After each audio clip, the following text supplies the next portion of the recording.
Welcome back. I don't know if I've ever talked about this on News 9. This is the first. Okay, forget the flowers and toss the candy for Valentine's Day. Yeah, if you're serious about smooching, give your Valentine the gift of fresh breath. We're talking no garlic, folks. That's right. We're talking to America's, bad breath doctor, Dr. Harold Katz. Okay, doctor, we know what bad breath is. What kind of impacts it as far as foods and treats and drinks? What's causing America's bad breath? Well, because most bacteria are involved with bad breath, they actually produce what are called volatile sulfur compounds. You don't want to make them any stronger than they already are. So when it comes to Valentine's Day, there's a couple of food groups that could be problematic. One is alcohol. Alcohol is a drying agent. Now, if you have an adult beverage, it's okay. I mean, it is Valentine's Day, but sip a little water afterwards and stop that drying process from the alcohol. But one of these sort of the interesting things about alcohol, there's alcohol in many of the commercial mouthwashes, up to 27% alcohol in the leading mouthwash. And that's more than a whole six-pack of beer. And a six-pack of beer will not freshen your breath. I've done that recently. A lot of guys might be like, dang, missed out on that one. What other foods or treats that people may not realize? Well, chocolate, milk chocolate especially.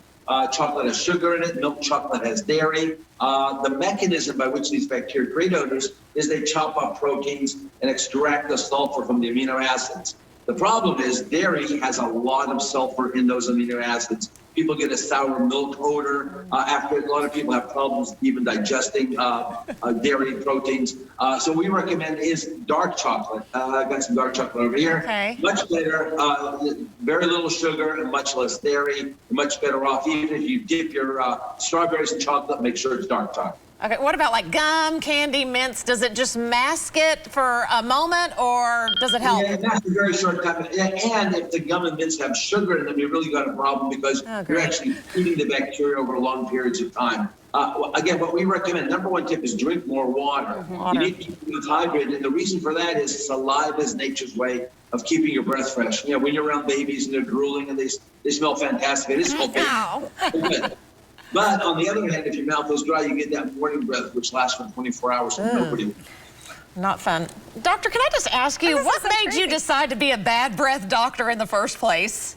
Well, 25 years ago, my teenage daughter had a bad breath problem. Coming into school, her friends were making fun of her and sort of hinting she had bad breath, and she was crying, "Daddy, do I have bad breath?" So I started doing a little research on it. We got a hold of this instrument here, which I'll show you how it works in a second, called a halometer. It measures the amount of sulfur in your breath.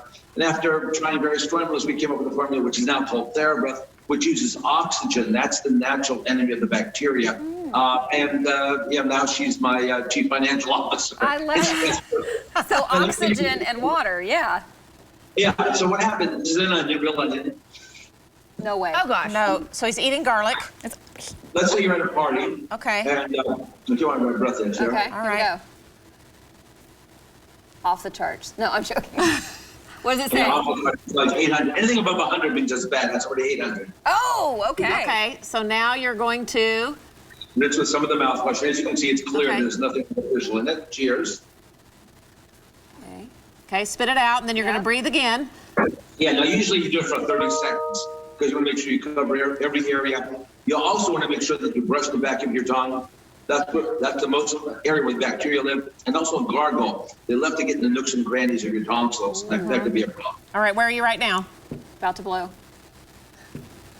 We're going for 100 or less. 100 or less. Come on, big money. No whammies. No whammies. Come on, Dr. Harold. From 800 down to 130. That's in a few seconds. What? That's how quickly it can So change. Oklahoma City, I'm kissable. Dr. Harold Katz, thank you so much for talking to us. We really enjoyed it. Keep it at Walmart, Target, all the drug chains have it, and Therabreath.com for more info. Oh, all right. Hey, thanks you. for sharing all those great tips. We appreciate it very much. Oh, good luck. And you guys smell great. He goes, I'm kissable, Oklahoma Thank you. City. Exactly.